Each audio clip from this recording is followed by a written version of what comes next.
Dear guests, welcome on the premises of the Institute for History of Medicine and Foreign Languages of the First Faculty of Medicine, Charles University in Prague. This is the first special lecture of the winter semester 2023-2024. Our today's speaker is Dr. Ruben Post from the University of St. Andrews, and the topic of his presentation is Astronomy makes no small contribution to medicine, Astrometeorological, Parapegmata, and medical practice in the Hellenistic World. This is to welcome and introduce Ruben in short.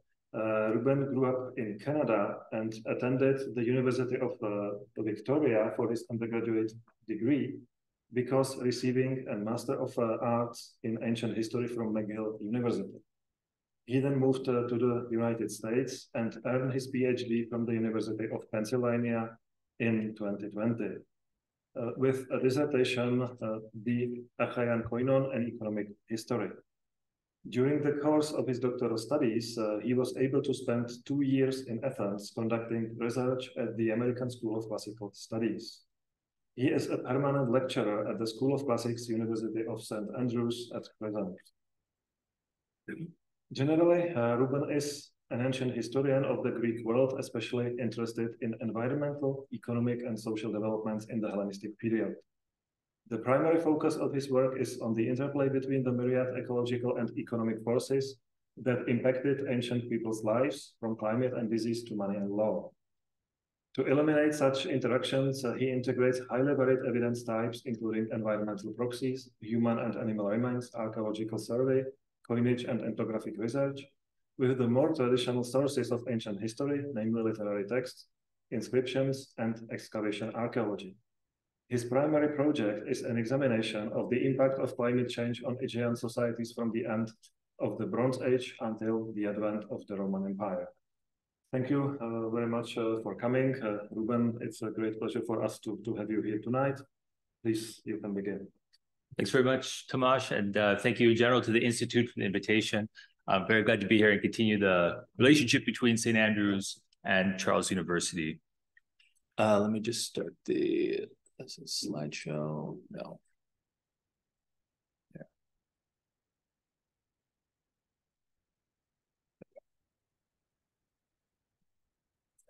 Oh, sure.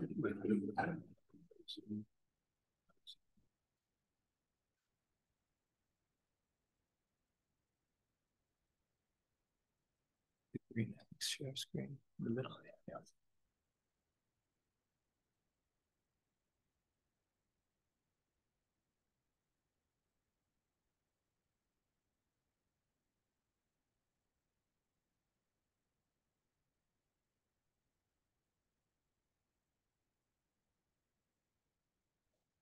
Thank you.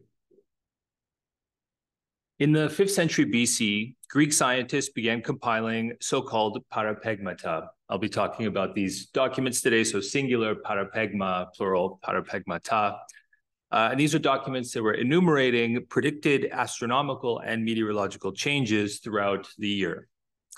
Between roughly 400 and 100 BC, numerous scholars produced their own such astrometeorological calendars, so that by the end of the Hellenistic period, so roughly 300 to about 50 BC, Parapegmata had come to be used widely throughout the Greek-speaking world, including by city-states that published their own such calendars. But while the scientific context of this development has been much discussed in scholarship, there has been relatively little reflection on what purpose these documents actually served, whether they were literary or inscribed. In this talk, I argue 3 points in relation to this development. So first, by the 2nd century BC, at the latest, a variety of Parapegmata attributed to different authorities and produced in various regions of the Mediterranean were circulating throughout the Greek world. And individuals and communities compiled them to produce their own customized calendars. Second, the widespread adoption of such detailed weather calendars fundamentally shifted the perception of meteorological norms among a broad swath of the Mediterranean world, as the creators of these documents claim to have used empirical means to determine normal weather patterns with relative precision. Third, and most importantly for the purposes of our talk today, these weather calendars would have been of great use to doctors, and in particular, the itinerant physicians hired by many late classical and Hellenistic city-states to attend to their citizens. This was the case because Greek medical orthodoxy held that changes in the weather had important effects on the human body, and thus that meteorological prediction was a crucial means of improving prognoses.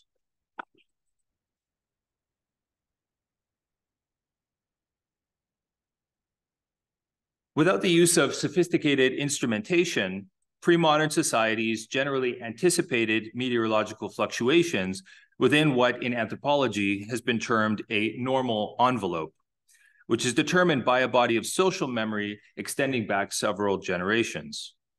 Individuals perceived irregular or extreme weather to be atmospheric phenomena that transgress the bounds of the normal envelope in perceivable ways, whether in terms of timing, temperature, or precipitation. So to use the words of one historian of early modern weather cultures, this is, quote, the earliest, latest, best, and worst weather, unquote. In folk meteorology, communities generally anticipated major shifts in weather by monitoring astronomical and biological signals.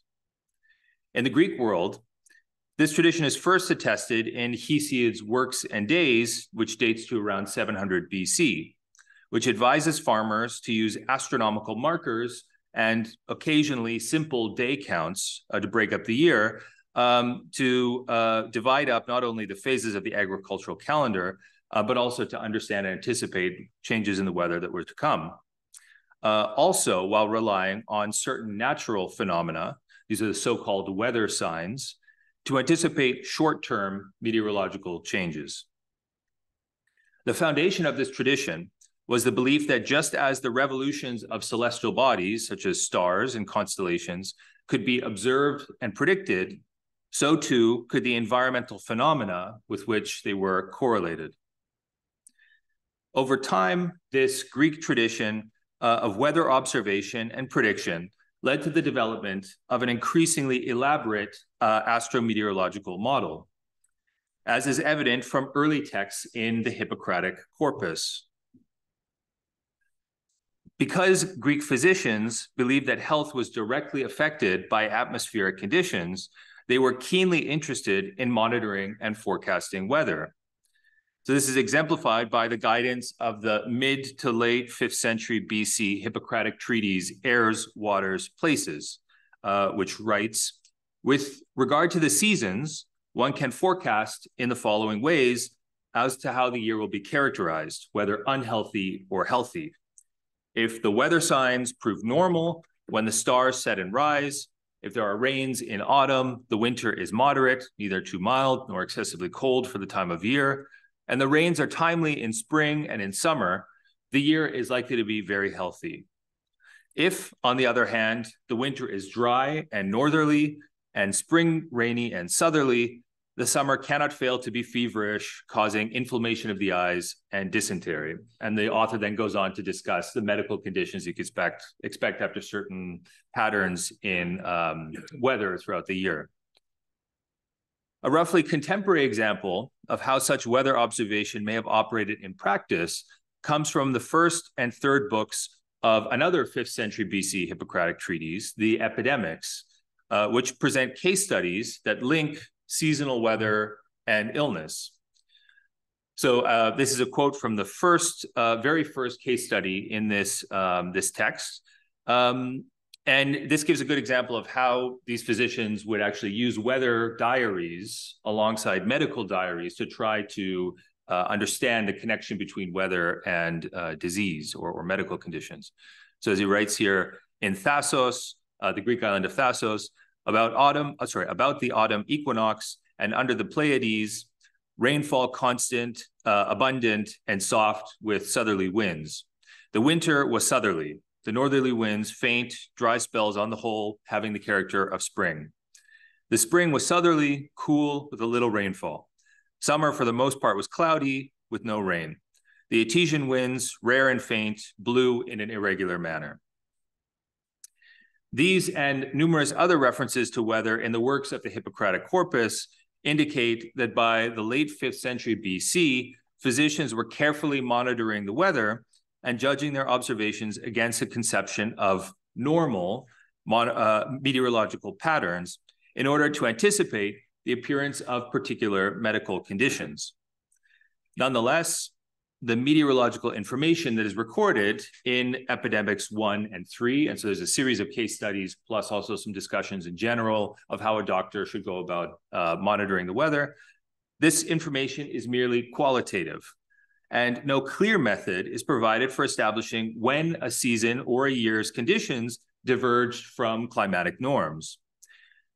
The innovation then of the astrometeorological parapegma was to compile a calendar of empirical weather observations that defined meteorological norms with greater precision by linking them to astronomical markers.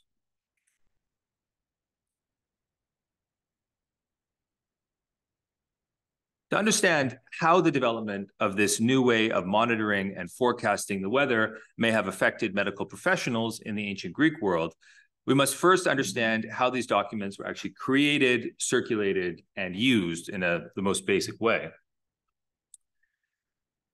In the late 5th century BC, two Athenian astronomers named Meton and Euctemon for the first time produced documents that could be used to predict correlated astronomical and atmospheric phenomena to the specific day. So they were saying on this day, you can expect rain, you can expect it to begin snowing, you can expect this wind to begin or end, etc. By around 300 BC, and probably earlier, these came to be compiled into calendars that the Greeks called parapegmata.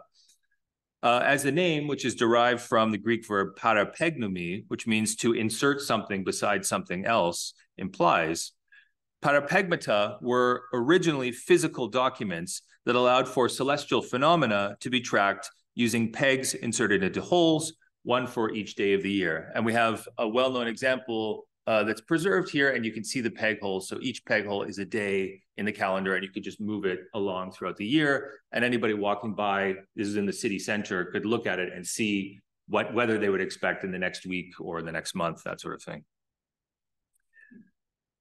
The weather prediction included in these calendars, or so the predictions included in these calendars, are typically concise. Apart from entries stating that a weather change would be signaled or signified, it's just a specific verb that's used, which advises the reader to remain vigilant on a certain day for indicators of impending weather changes that they could then have interpreted using their own knowledge of weather signs. So it doesn't actually say it will rain, for instance. It just says a change in the weather will be signaled. So you have to keep your eye out for whatever impending signal that might be, biological or astronomical. But they also often reference changes in rainfall, in storms, and winds in particular. The first known parapegmata, those of these astronomers, Meton and Euctemon, are not well known. They were probably originally inscribed on stone plaques, such as this one, but they're now only attested through scattered references in later literary sources. Nonetheless, these later excerpts suggest that while Meton's astrometeorological predictions were sparse, Euctemon's were considerably more numerous.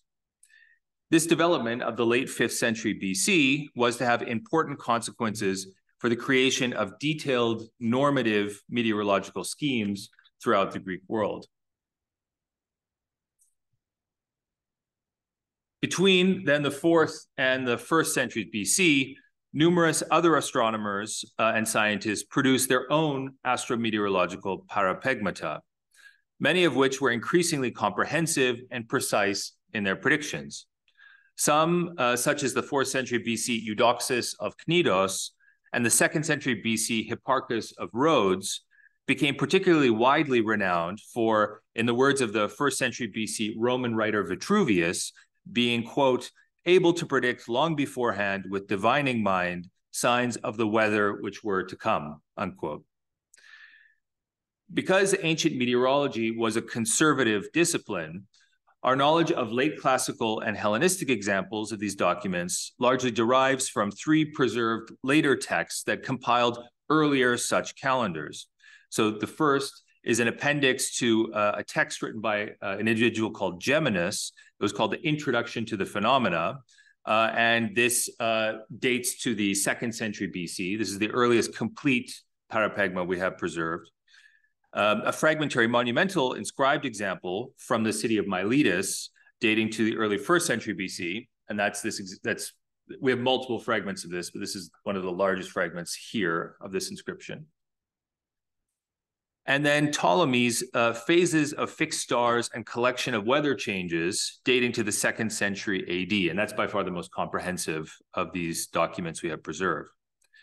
So only the Geminus and Ptolemy Parapegmata are complete, but Ptolemy's calendar is much longer and more comprehensive than Geminus's, even though it's later, and includes almost 1,000 individual weather predictions throughout the year. So that's an average of 2.5 weather predictions per day if you follow it throughout the entire calendar.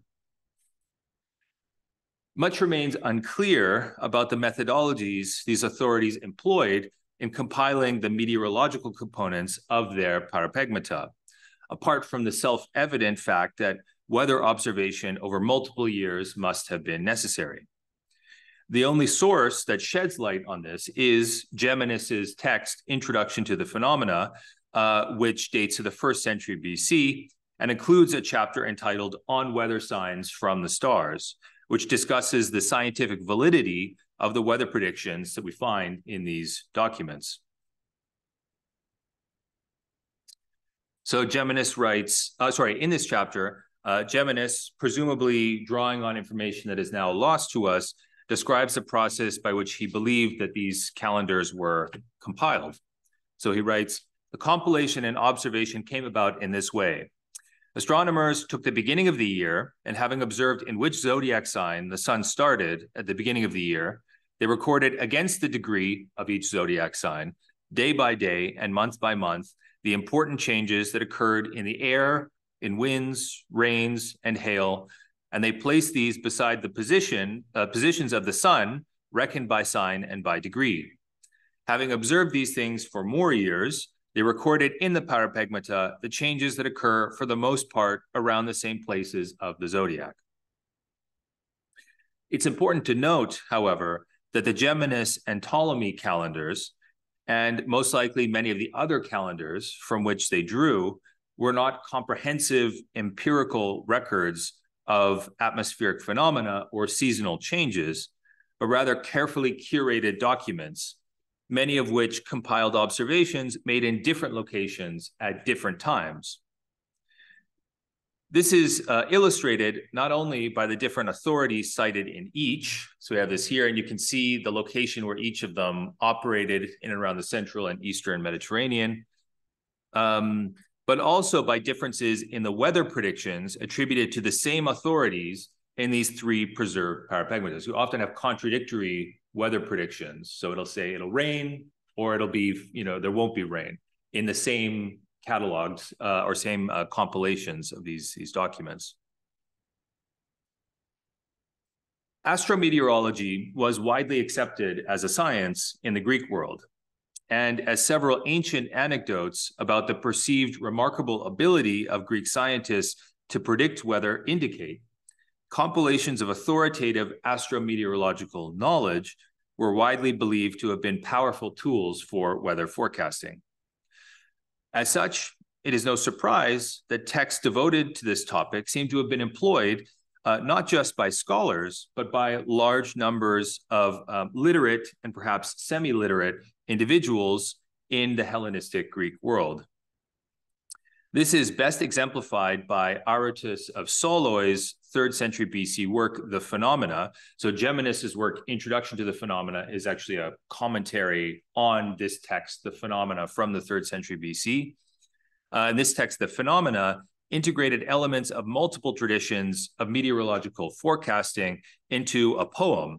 And this text became hugely popular soon after it was published, with multiple commentaries on it appearing in the following centuries, including Geminus's own text, Introduction to the Phenomena. Aratus's work, in fact, became so popular that it even became a standard educational text by the 1st century BC at the latest. And this is probably, the Aratus's Phenomena is probably one of the top 5 most popular texts from the entire ancient world. It's largely forgotten today, but it was incredibly popular, especially in the Roman Empire, for instance. Evidence suggests that Parapegmata and related texts linking star phases and weather patterns were similarly popular. In the chapter of Geminus's introduction, discussing these calendars, he complains that their use had produced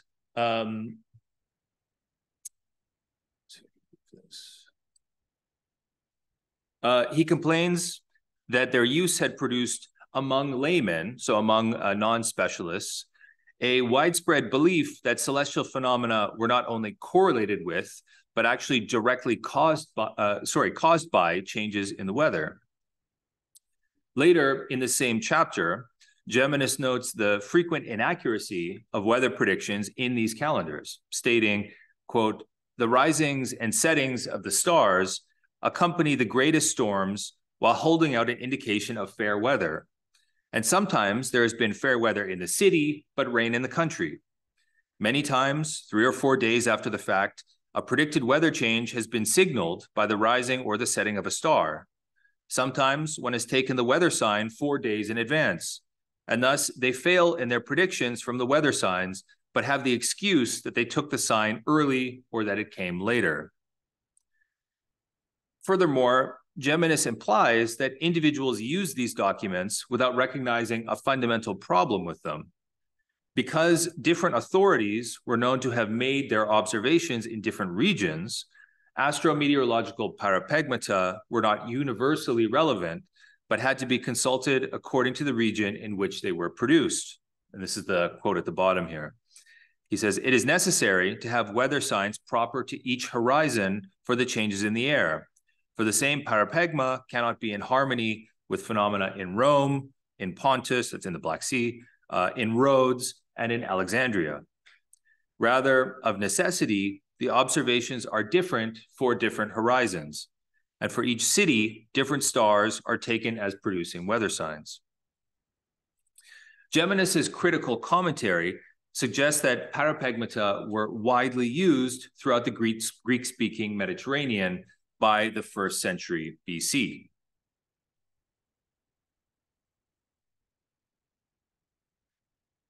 This is corroborated by some other scattered references in textual sources. Another scholarly commentary on Aratus's Phenomena, discussing the famous 19-year cycle of astronomical revolutions that was developed by the astronomer Meton in the late 5th century BC, states, and this is the top quote here, "Those astronomers who came after Meton set up plaques in cities with regard to the 19-year revolutions of the sun, having reckoned that in each year there would be such a kind of winter, summer, autumn, winds, and many other things useful for people's everyday lives. These things are known from the plaques, and Aratus himself knew all of this from them." Diodorus, another Greek historian in the 1st century BC, also associates the astronomical cycle of Meton with meteorological prediction, stating that, quote, "The stars produce both their movement and the weather changes they signal in accordance with his reckoning. Consequently, down to our own day, the majority of the Greeks employ the 19-year cycle and are not cheated of the truth." And there's some speculation that Meton cycle was actually developed to be used with parapegmata. So parapegma would sort of guide you through the course of a year, and the 19-year cycle would actually then guide you through multiple years, and you could understand changes between years that way. Finally, the Roman writer Columella further supports this with his statement at the bottom here in a discussion of the agricultural utility of astrometeorological calendars, and he's writing in the 1st century AD, that they were so influential that he had felt compelled to write a book entitled Against the Astronomers to attack, quote, "that most outrageous assertion of the Chaldeans," Chaldeans referring to, it's a term for astronomers here, that changes in the air coincide with fixed dates, as if they were confined within certain bounds, unquote. Many scholars who have analyzed the Geminus and Ptolemy Parapegmata have noted the confusing impression given by their predictions. It's not uncommon, for instance, for a day's entry or to list contradictory forecasts for different authorities, from different authorities who made their observations in relative proximity to one another. But while to modern readers, these contradictions appear as an obvious fault, they may not have appeared so to ancient readers. An analysis of the meteorological predictions in both the Geminus and the Ptolemy Parapegmata, these complete examples, suggests that some authorities included more specialized meteorological predictions than their peers, or were considered more authoritative on certain weather phenomena. For example, in Ptolemy's more comprehensive calendar, winds make up a considerably larger part of the predictions attributed to the authority Hipparchus. So you can see this, the white here is changes in the winds or air, blue is rainfall or snow, red is sort of other generic indications that you should look out for changes in the weather. And then yellow is other like fog or mist or other changes sort of in the atmosphere. So Hipparchus includes 65 references to changes in winds, compared to only 21 references to changes in other weather phenomena. And if you compare this to Eudoxus, who is one of the other most popular authors of a parapegma, he includes 33 references to winds and 48 references to non-winds, and Euctemon also has a similar proportion. Thus, while predicted changes in wind patterns seem to have been an important element of most astrometeorological parapegmata, Hipparchus appears to have been a notable authority on this phenomenon. Conversely, far more predictions related to rainfall are preserved for Eudoxus and Euctemon than for Hipparchus. And so, for instance, for farmers who are particularly interested in rainfall in Greece, relatively dry place, Eudoxus and Euctemon would have been more helpful. And as I'll argue later on, I think Hipparchus was particularly popular with physicians because of the importance of winds for medical meteorology. So by the 2nd century BC, a number of astrometeorological parapegmata attributed to various authorities were circulating throughout the Greek-speaking world. Many of the creators of these calendars compiled their observations in different regions of the Mediterranean, and some appear to have favored the inclusion of, or been considered more authoritative on, particular weather phenomena.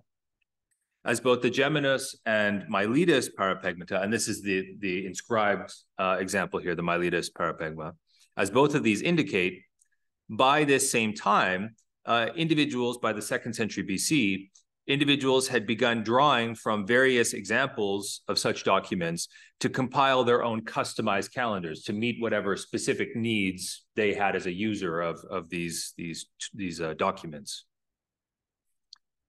I wish now to return to Greek medicine and explore how these astrometeorological calendars may have been used by medical professionals in the setting of the late classical and Hellenistic city-state.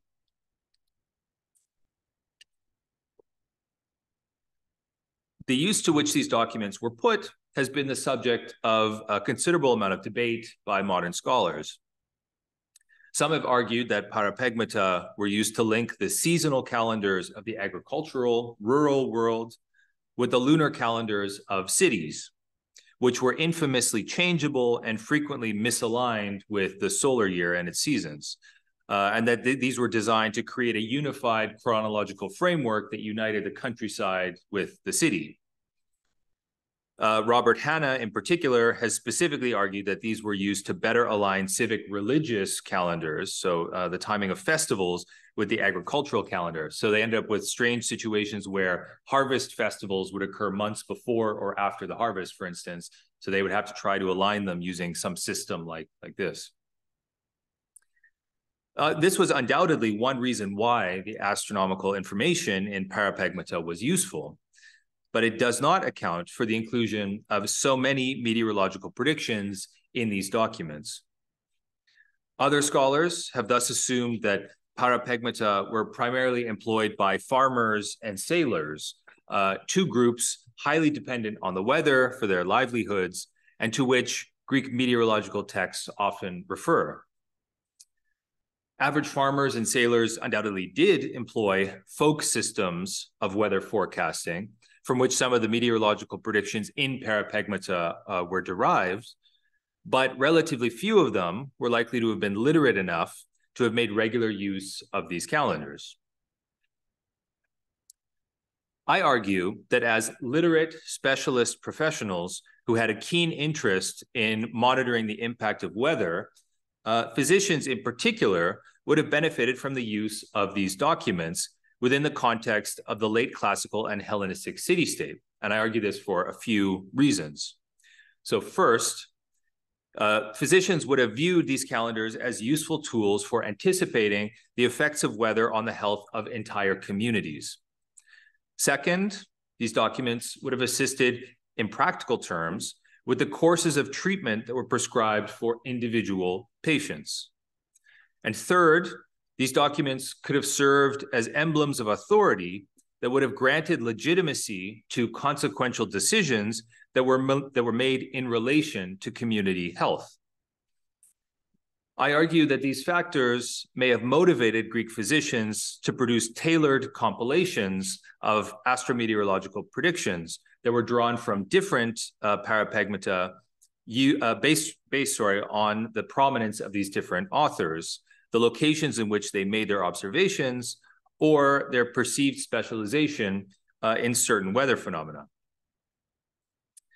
Abundant evidence indicates that from the 4th century BC onwards, many Greek city-states came to employ public physicians to serve their citizens. Hellenistic epigraphical evidence suggests that demand for skilled physicians was high, and that civic governments, especially those in the Aegean and in southern Italy, actively sought to hire physicians. For instance, a late 4th or early 3rd century BC curse inscription from Metapontion in southern Italy references no fewer than 17 doctors associated with a single practice in what was a relatively small city. And in another example, dating to around 190 BC, two tiny Greek communities, neighboring towns, and we learn that one of these communities had already for some time employed a doctor to attend to its citizens, and their citizens could not have numbered more than maybe 200 or 300 people, and that this doctor going forward was to actually serve both communities. Such physicians typically trained in centers of medical learning, the most famous being the islands of Kos and Knidos. Kos, of course, was famously the home of Hippocrates, and it became associated with sort of a medical school that emerged in the classical period there. So they typically trained in these centers before they traveled abroad to find employment. City-states appear often to have hired public doctors for only a few years at a time, so that it was normal for these practitioners to work in several communities throughout their career. So they were fundamentally traveling doctors who oftentimes worked in different parts of the Mediterranean. Greek medical theory held that weather observation and prediction was an essential part of the doctor's practice for two reasons. First, as we have already heard at the beginning of the talk, meteorological forecasting was believed to have allowed for the anticipation of outbreaks of endemic or epidemic disease months in advance. As the case studies presented in the Hippocratic text Epidemics indicate, doctors in the 5th century BC probably commonly kept weather diaries alongside medical diaries so that they could retrospectively attempt to identify the relationship between changes in weather and health. Later Hippocratic treatises suggest that this was eventually developed into standardized schemas of medical weather forecasting. And you can see some examples here. These eventually get very complicated. They have to do mainly with the predominant winds in different seasons, and were intended to allow the doctor to predict especially conditions that would emerge in the summer, in the hot period of the year, already in the autumn and winter. So presumably about 6 months in advance, they were trying to anticipate what was going to happen. Second, physicians believed that meteorological forecasting was essential to timely medical intervention in the treatment of individual cases. Hippocratic theory held that diseases could gestate for long periods until they reached what are called crises, or turning points of only a few days in which the disease either overcame the patient, disappeared, or changed into a different condition.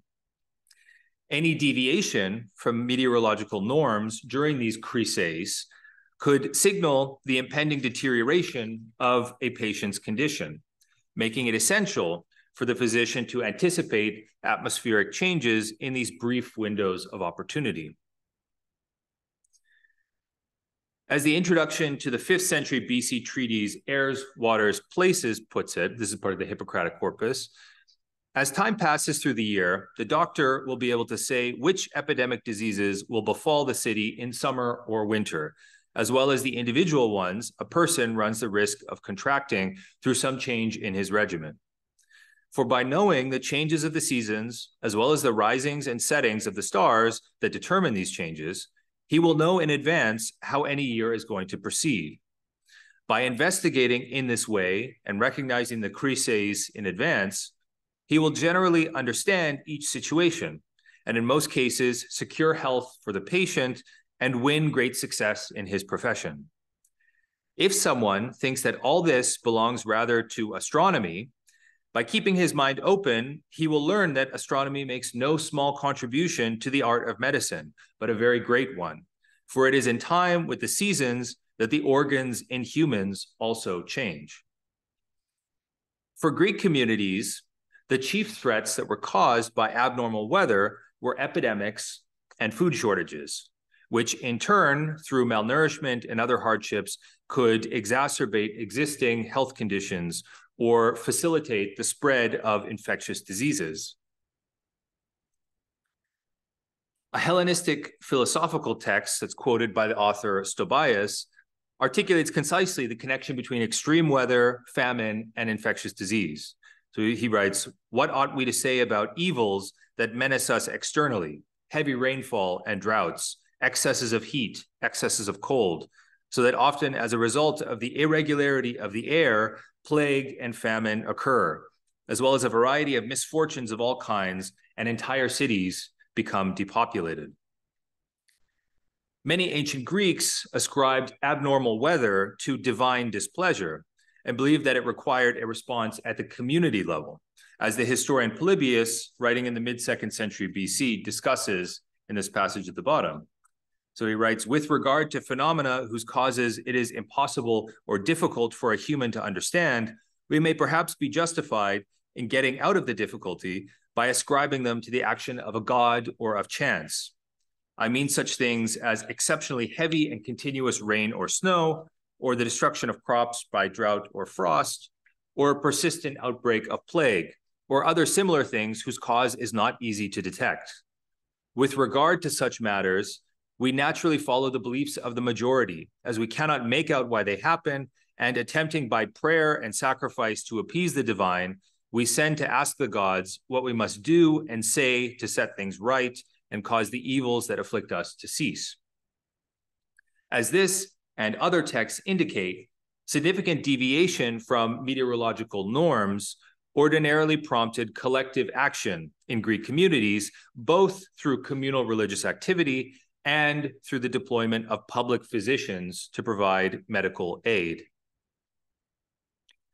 The many physicians employed by late classical and Hellenistic city-states would thus primarily have been interested in weather because of the effects it could have had on the health of the communities that they were hired to serve. But the average itinerant physician faced a basic problem when he arrived in a new city. He may have read the canonical Hippocratic texts and received thorough instruction from the experts of Kos, Knidos, or other centers of medical learning, but he often would not have had any familiarity with the specific environmental conditions of the community in which he was to practice. As such, a key part of the doctor's job was familiarizing himself with a community's topography and climate, as is again outlined in the 5th century BC text, Airs, Waters, Places. So the author writes, anyone who wishes to investigate medicine correctly must do the following. First, consider the seasons of the year and the effects they can have, for they are not at all the same, but differ greatly both among themselves and during the changes. He's referring to specifically, there's periods where the seasons were thought to change that were kind of critical times of year for the doctor. Then consider the winds, both hot and cold, mainly the ones that are common among all people, but also those that are prevalent in each particular location. He must also consider the potencies of the waters, for just as these are different to the tongue and in their weight, their effects too are very different. Thus, when a person arrives in a city with which he is unfamiliar, he should examine the position in which it lies in relationship both to the winds and to the risings of the sun. For a city that faces north cannot have the same effect as one that faces south, or one that faces the rising of the sun, or one that faces the setting of the sun. These things must be considered with the greatest care. But while references to the connection between meteorology and medicine can be found in several later works of the Hippocratic corpus after the 5th century BC, discussions of the actual practice of medical weather forecasting are surprisingly rare outside of Airs, Waters, Places, and Epidemics, which are both very early texts in the corpus. This absence of details about weather forecasting can be explained by an offhand comment in the Roman writer Rufus of Ephesus, who wrote in the 1st century AD a treatise entitled Medical Questions. And in this treatise, he notes in a comment that physicians typically obtained information on environmental conditions relevant to their practice from other sources than the Hippocratic text. So he notes specifically that you have to talk to locals in the community you're working in to be able to understand which environmental conditions are relevant to that specific community. Thus, while the Greek physician might have turned to the Hippocratic texts to learn the basic principles of medical meteorology, successful anticipation of abnormal weather and its effects on the health of a population depended on collecting specialist knowledge about meteorology, especially knowledge appropriate to their immediate environment. A fascinating reference to precisely this practice is provided by an early Hellenistic medical text called the Embassy of Hippocrates, which recounts in sort of a semi-mythical fashion how a pandemic had spread across all of Greece, and many of its communities sent ambassadors to Hippocrates asking him for help. So he, in response, is said to have inquired of each community, quote, what kinds of disturbances occurred, area by area, in the heat and winds and mist and other factors that by nature disturb the accustomed state, contrary to what is normal, unquote. And then once he's obtained this information later on in the narrative, he sends instructions particular to each community, explaining that, quote, not all places produce the same diseases, since the conditions of the air are not the same everywhere, unquote. The itinerant physician thus had to be adaptable in his approach to medical meteorology, learning about the distinctive climatic regimes of the regions in which he was to practice. As we have seen, astrometeorological Parapegmata claimed to publish normative meteorological patterns ascertained through empirical methods deployed in various regions of the Mediterranean. For individuals charged with taking action to safeguard the well-being of the community, such documents produced by scientific authorities could have been perceived as an invaluable tool for anticipating important atmospheric changes, monitoring abnormal weather, and determining when crucial environmental thresholds were crossed. The use of Parapegmata would have allowed the medical practitioner to establish with precision the perceived normality or abnormality of a season's weather according to the conventions of that region in which he was practicing, and thus both to anticipate the medical conditions likely to have appeared in subsequent seasons and to maintain the correct timing of observation for the crises of the current season. So there was multiple sort of levels of prediction involved, extending from days all the way out to months ahead of time.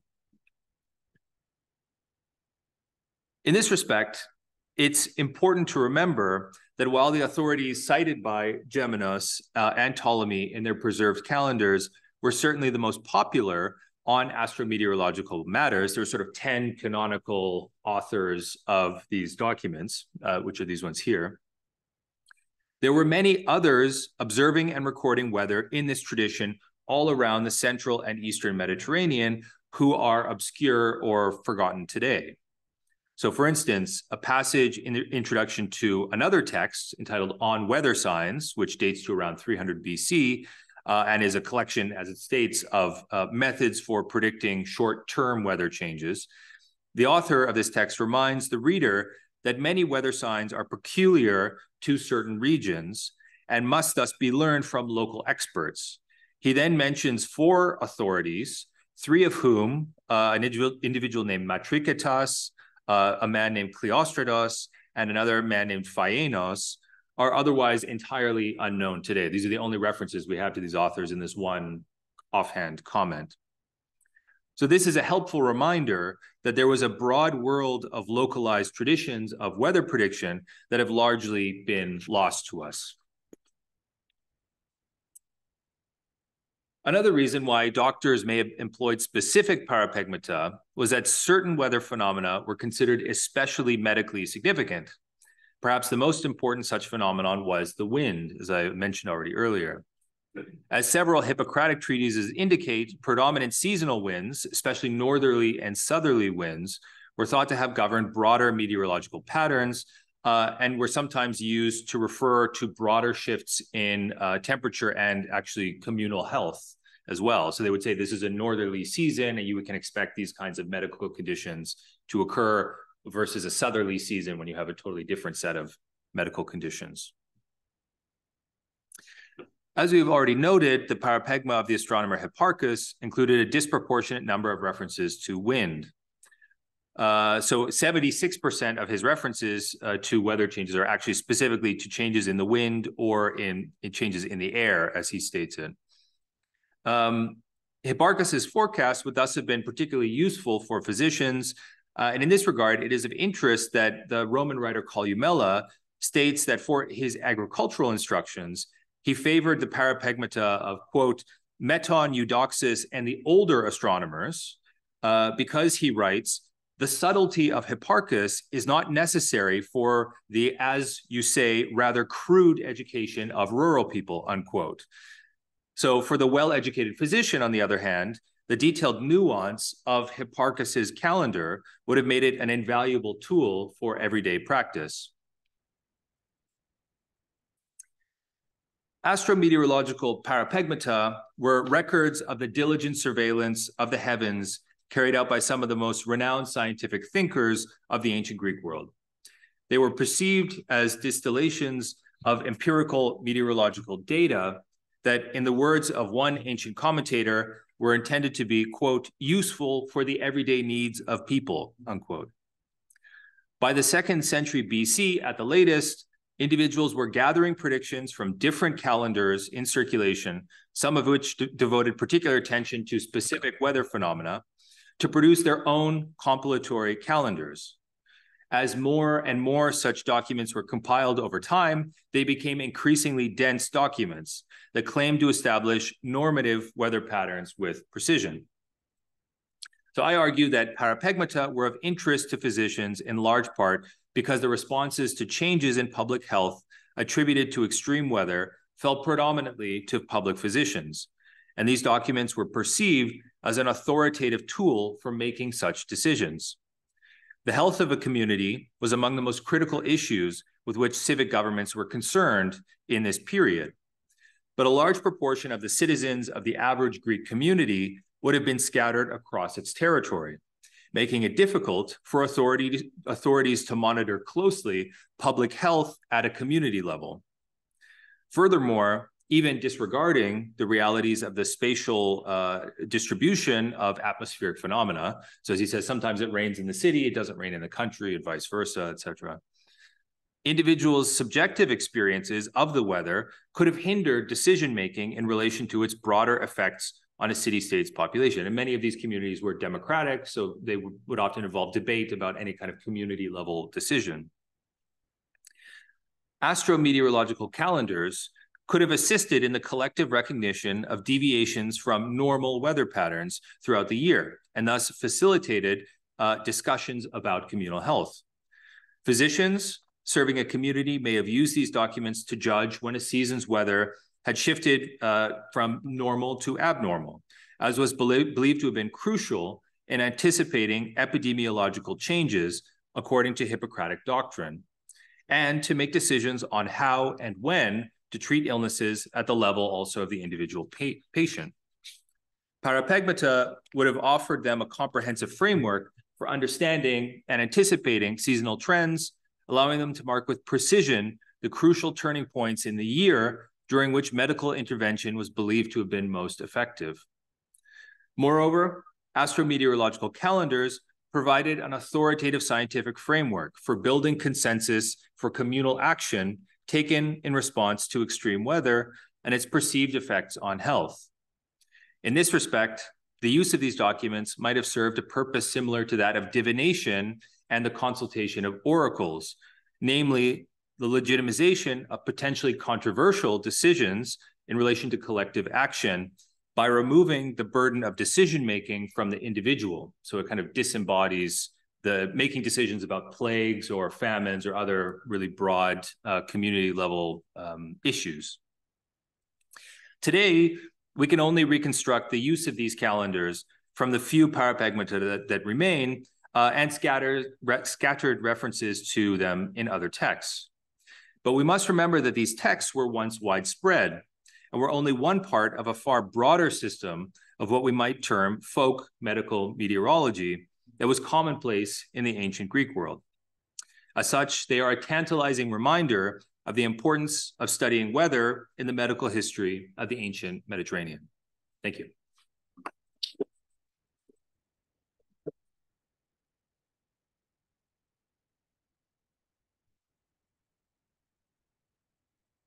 Ruben, thank you very much for your very interesting lecture. Thank you. And let's begin with the discussion. Of course, questions are also welcome from the online speakers. Just raise your hands and then wait for the words to be given to you. I'm asking now the present participants in the lecture hall. Have you got any questions? Please, Karel. I do, but first I would like to ask whether online participants would understand if I talk like this. When you can confirm whether you understand. This is the microphone should work for the whole room. Do you understand me?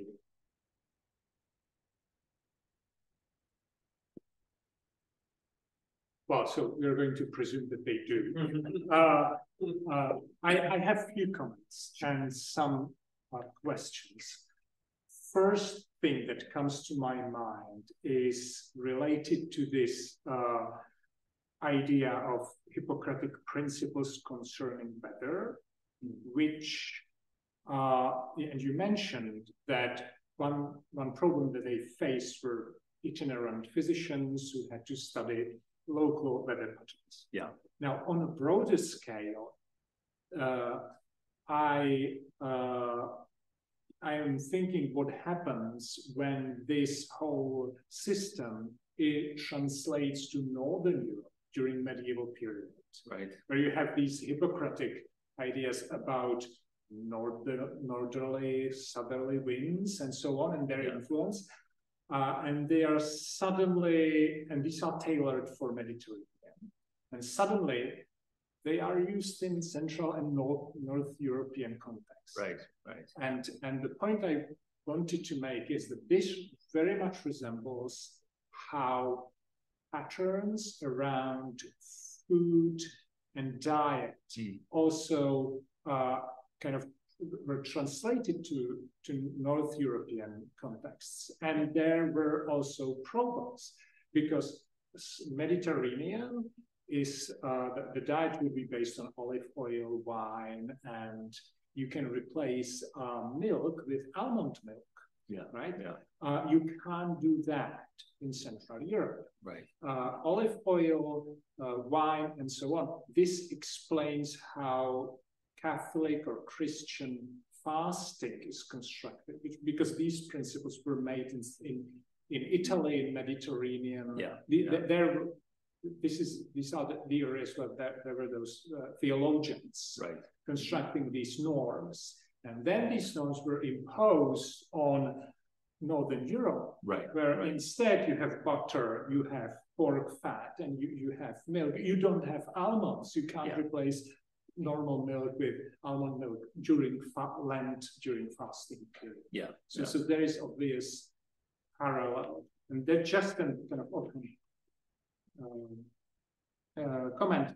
And I have a question now, sure, which is, you mentioned that there were these centers of medical learning, kind of medical schools. And one thing that early modern physicians inherited from ancient times was this concept of self-identification as being member of certain methodological school. And they talk about Methodists, empirics, and so on. They usually, the mainstream in the 17th century would identify themselves as being Galenic, or perhaps dogmatic rationalists. But they often mention empirics and Methodists. Do these schools also play a role in your sources?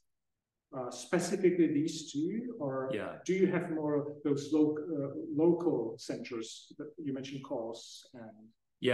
No, that's a very good question. I mean, one of the problems that we face is that the Hippocratic corpus is very carefully curated over time, and that there are texts that are left out, and then some texts appear again, and some are apocryphal, some are written much later, attributed to Hippocrates. That text, the Embassy of Hippocrates, is ostensibly a part of the Hippocratic corpus, but is completely apocryphal. It has nothing to do with the Hippocratic schools or anything like that. But yeah, these schools, the identification, I think that much of that comes from Galen later on, who is curating, he's writing commentaries on and curating the earlier Hippocratic texts. And I think because we have so much of Galen preserved, I mean, so much of ancient medical writing is just the Hippocratic corpus and then Galen. And I think the largest single amount of ancient Greek writing we have from any single writer is Galen. I mean, it's just endless amounts of works that have been preserved. And because of that, I think it's a lot of that has to do with his specific perspective on this. So I'm not so much familiar with late antiquity and how that develops later on. But in this period, the big divide is between Kos and Knidos, these two islands that both had cults of Asclepius, and they're both in the 6th and 5th centuries BC. You have these families that are in charge of these cults, and they are developing some kind of medical practice. And then by the time you get to the 4th century BC, these are kind of developing into medical schools, in a sense, where people travel there to learn from specialist practitioners and then taking that knowledge elsewhere. So I think I have to admit that I'm not really that familiar with it. I know that it's very contentious in the 5th and 4th centuries BC about the emergence of distinctive schools. But it doesn't so much come up in this period that I'm looking at. A lot of it is much more you just read the Hippocratic corpus, you go to one of these schools, and then you travel and practice around the Mediterranean. Thank you. And if I may use the next question for myself as well. This is, you connect this weather and health of entire communities, right? So this is very interesting idea, which my area of research is the 17th century. It's still absolutely relevant. The early modern epidemiology is based on environmental sensitivities. Right. I have two questions in relation to this. The first one is, we do have, since let's say 14th century, we do have this emerging idea that plague might be also something that exists ontologically. So it's an entity which spreads from individual to individual, from house to house. Is there something like that present in your sources? I think so. I mean, I think the conception of plague is complicated because Thucydides and his writing about the Athenian plague is so dominant, and he does seem to conceive of it as some kind of disease that is transmissible. I mean, obviously there's no discussion of something like viruses or bacteria, but he talks about how it comes from Africa by Egypt and reaches Athens. And he does talk about the way it's discussed seems to be that the atmospheric conditions sort of they set the stage for the disease, which then spreads because those conditions are ideal for the spread of the disease. So the discussion of it, it seems they're often quite vague, but to my mind, I think the discussion, the way they discuss it is thinking about it as some kind of condition, some kind of disease like other diseases, but that is very much driven by temperature and rainfall and other sort of climatic conditions. So yeah, I think there's something there. The idea that it is its own kind of phenomenon, distinct from just the environment. It's not just something that is produced by changes in the air or something like that.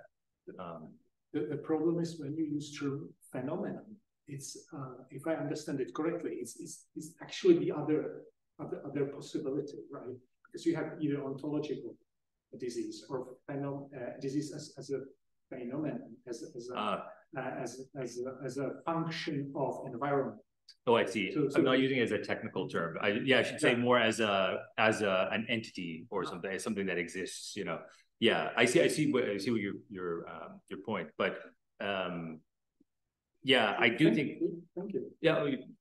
And I have a follow-up question to this, which is when we connect these weather patterns and climatic change with epidemics, there's obviously very strong connection in the past. This connection did disappear during the 19th century.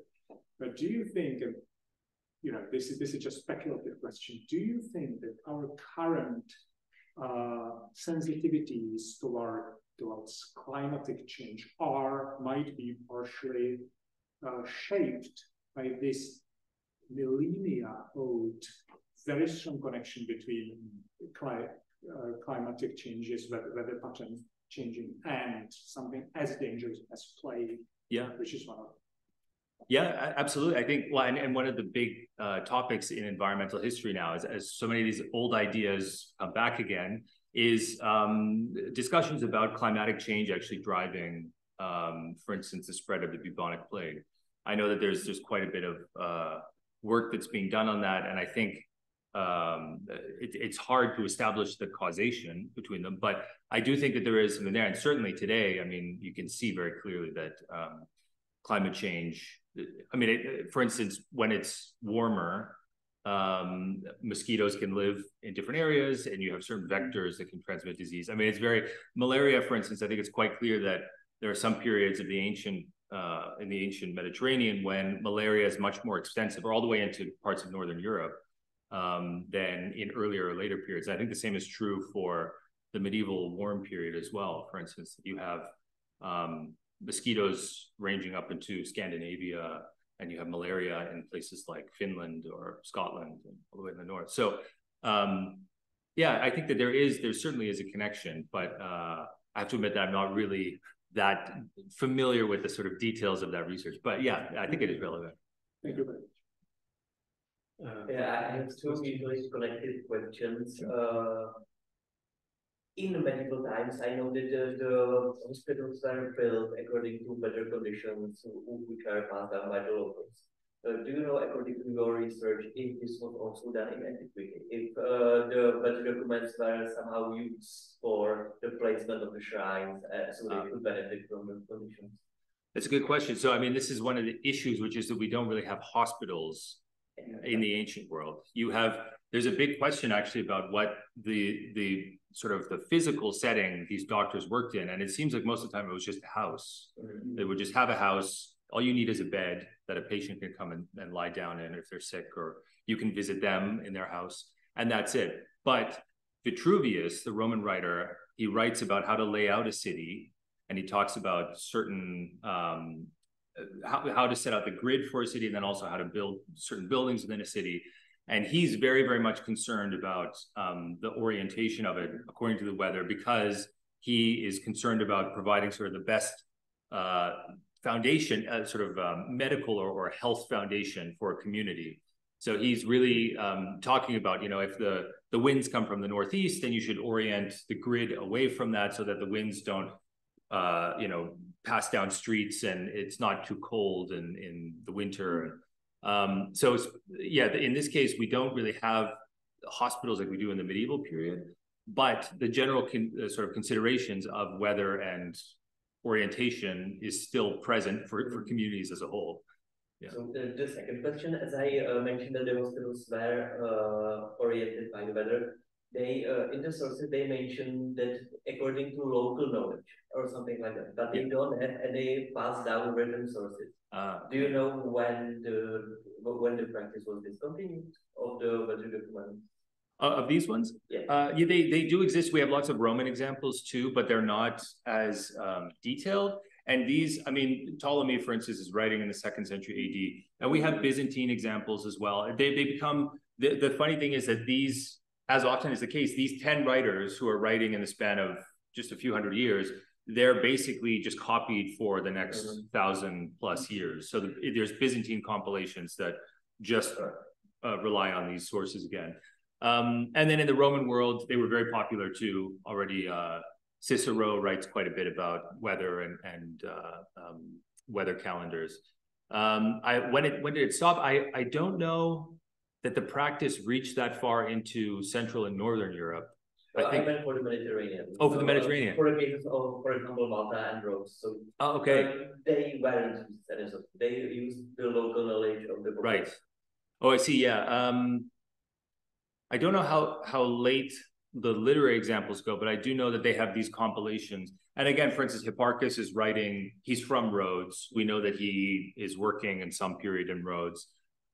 So it was believed that, that these weather conditions would not have changed. And so you can see that in the Byzantine period, they're still referring to, for instance, conditions in the Hellespont to talk about Constantinople when they're thinking about weather conditions there. So it does continue, but I don't know exactly when it stopped, but for some time. Thank you. And we have one question from an online participant. Mark, please, you can ask. Thank you, Ruben, for your very interesting presentation. I would like to go back to the Asclepios relief you showed very briefly, which shows the incubation ritual, which I'm examining in my PhD. Maybe I missed it, but I was wondering, how do you view the relationship between the Parapegmata and the incubation rituals? Because there is a discussion whether the priests in Asclepiae were doctors or not. And maybe I missed it during the presentation, but do you see a causal relationship between the two phenomena?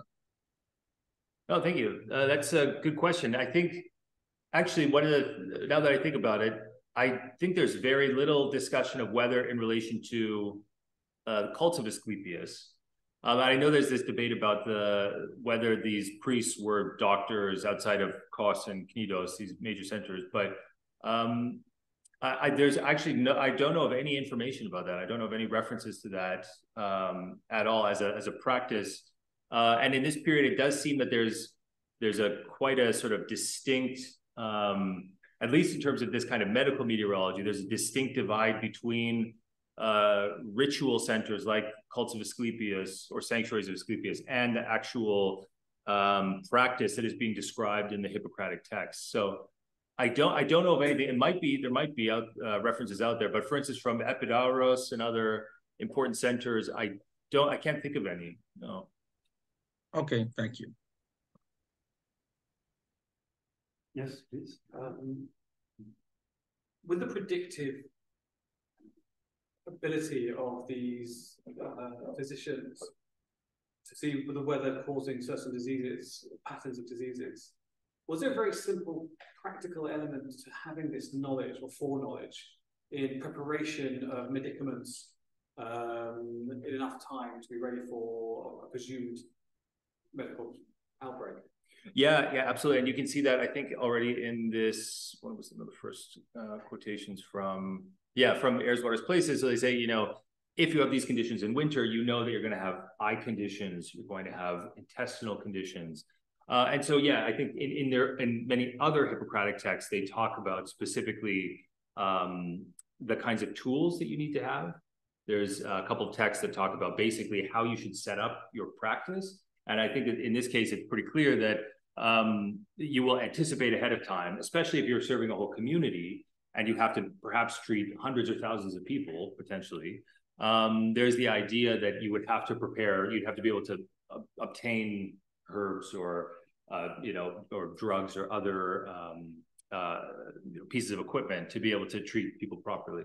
I think, yeah, that it's not made entirely explicit, but if you look through the Hippocratic corpus, it's very clear if you read the sort of corpus as a whole that you're doing this to be able then to use the other texts to understand, right? If I have lots of eye conditions coming up, I need this kind of material to be prepared. Okay, are there any other questions in the audience? Maybe just some remarks regarding the kind of general or generic condition of these predictions compared to the predictions of the late medieval period or early Renaissance period, because 2,000 years after, you will find it's kind of specific of maybe central, like in Western Europe, like in Germany.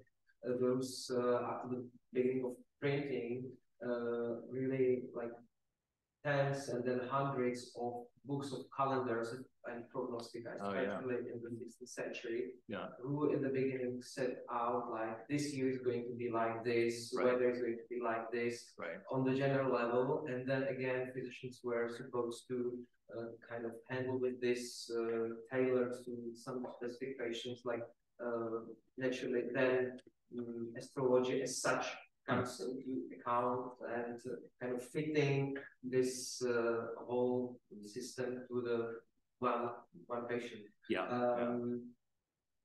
Maybe just to finish it, with the snowman, another Acropolis remind me of, this is precisely what they call kind of this is like temperamentum temporum, kind of like a proper mixture of the weather, contradicts the typical situation.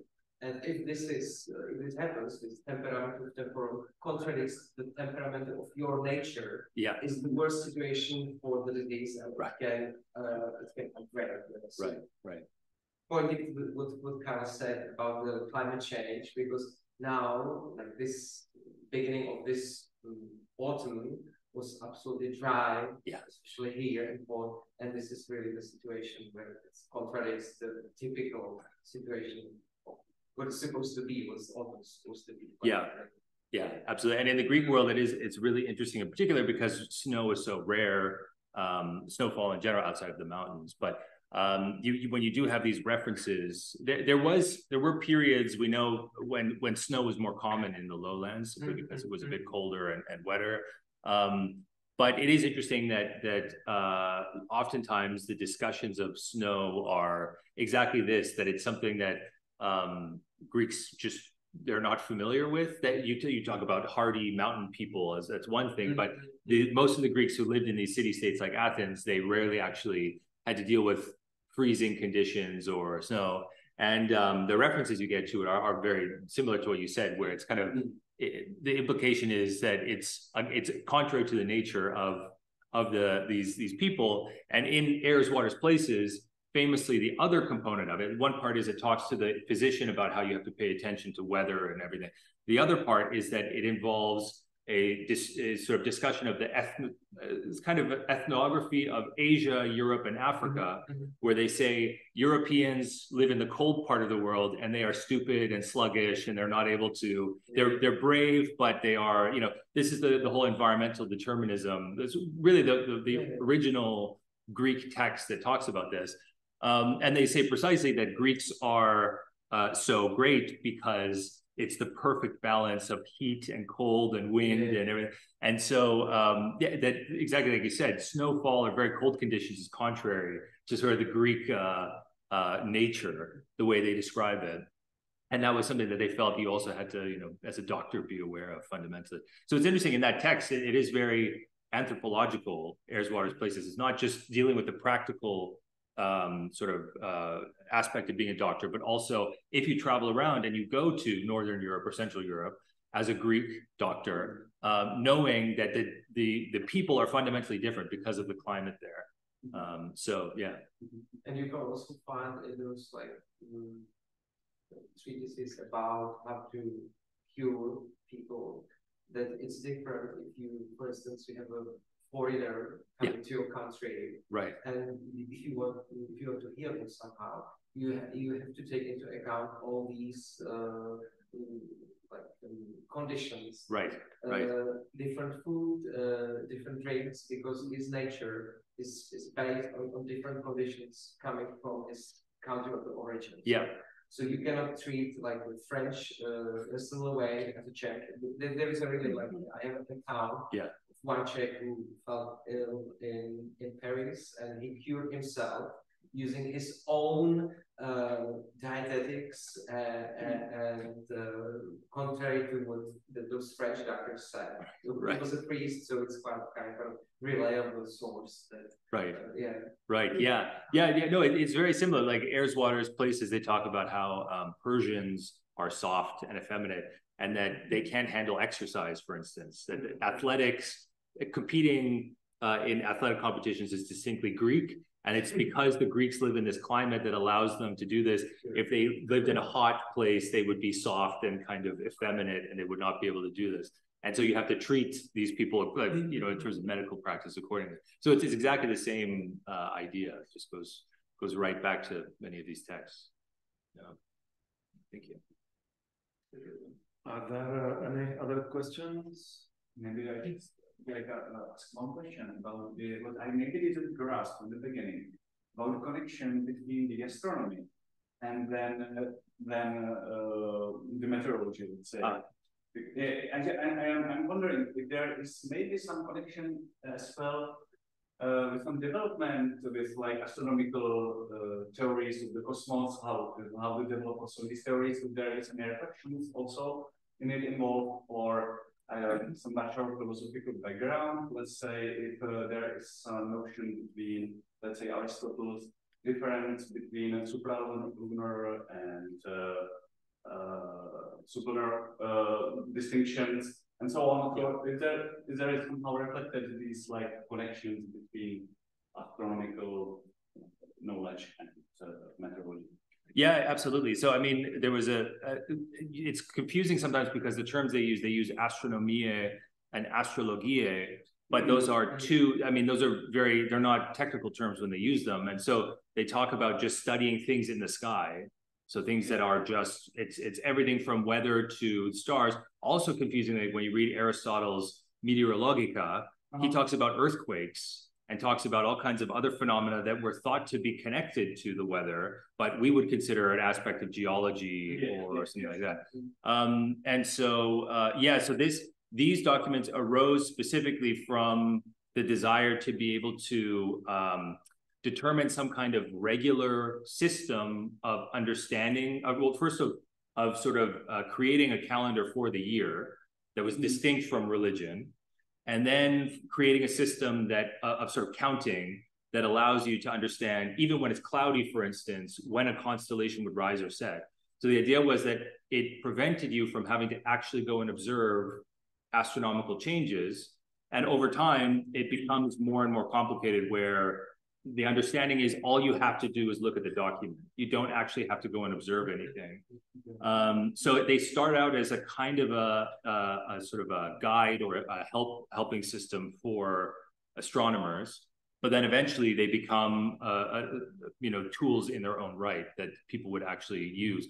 But yeah, when you read somebody like Aristotle describing this, there's all kinds of other things that we would not consider part of astronomy or meteorology that are considered aspects of this broader science. Mm-hmm. Yeah. Thank you very much. Thank you. Okay, are there any other questions from the audience or from online participants? We have no questions from the online participants, no questions for here. Okay, so please let me again thank Ruben for coming for this very interesting lecture. And let me also thank to all of you for your kind participation and attention. And see you on another occasion. Have a nice evening. Goodbye.